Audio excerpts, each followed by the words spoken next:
Olá, tudo bem? No vídeo anterior, falei sobre elisão fiscal, elusão fiscal e limitações ao planejamento tributário. Neste vídeo, darei continuidade ao tema, limitações constitucionais à aplicação do planejamento tributário. Bem, o planejamento tributário é o direito de auto-organização do contribuinte para que, agindo nos limites da licitude, possa planejar suas atividades de forma a reduzir, retardar ou mesmo evitar o pagamento de tributos. Todavia, esse direito de auto-organizar-se não é e nem pode ser absoluto, devendo encontrar seus limites no respeito aos princípios da tipicidade e da estrita legalidade. O artigo 150, inciso 1º da Constituição Brasileira estabelece que ao contribuinte é assegurado que os entes federativos não poderão instituir ou majorar tributos sem lei que o estabeleça, eis que se configura o princípio da estrita legalidade da tributação. Este princípio compreende a subsunção do fato gerador à norma tributária, onde, para que surja a obrigação tributária, deverá existir a norma, hipótese de incidência, antes que o fato ocorra, e existindo a norma, esta deverá descrever o fato gerador para que ocorra uma vinculação adequada entre ambos.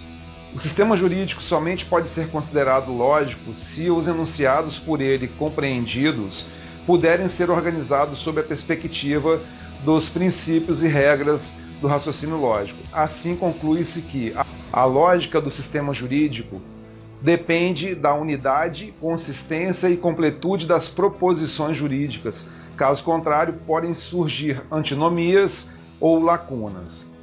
Por um lado, o planejamento estratégico tributário empresarial deve respeitar o sistema jurídico do território em que está a matriz ou as suas filiais, de forma a não tornar inválidos ou ilegais os seus planos. Por outro lado, o empresário não está obrigado a deixar de fazer o que a lei não proíbe, e agir dentro das lacunas não é inválido nem ilegal no sistema jurídico brasileiro.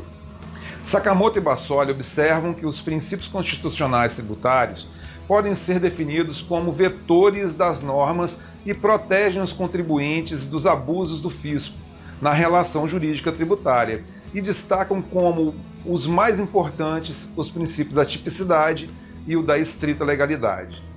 Vamos falar então do princípio da tipicidade. Este princípio determina que a lei seja minuciosa ao descrever a hipótese de incidência do tributo, para evitar o uso da analogia ou da discricionariedade na atividade de interpretação das normas tributárias. Paulo de Barros Carvalho salienta que o tipo tributário é definido pela integração lógico-semântica de dois fatores, hipótese de incidência e base de cálculo. Sendo assim, podemos concluir que o tributo apenas incidirá no caso de fato ou situação descrita em lei, e que o princípio da tipicidade da tributação encontra-se implícito na formulação do princípio da legalidade como reserva absoluta da lei.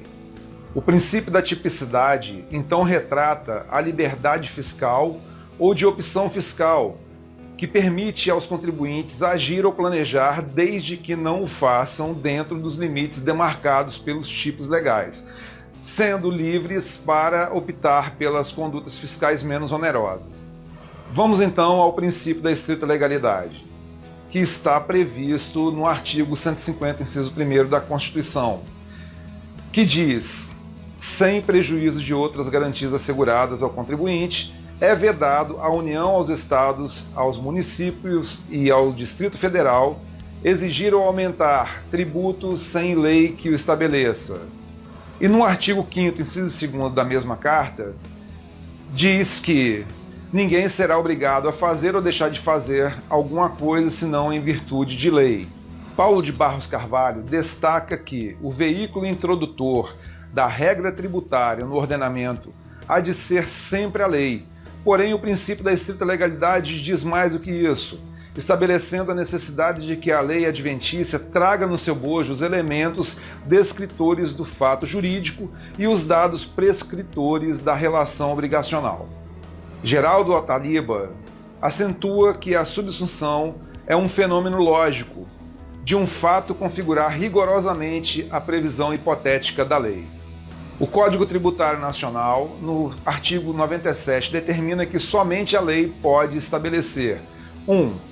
A instituição de tributos ou a sua extinção. 2. A majoração de tributos ou a sua redução. 3. Definição do fato gerador da obrigação tributária principal.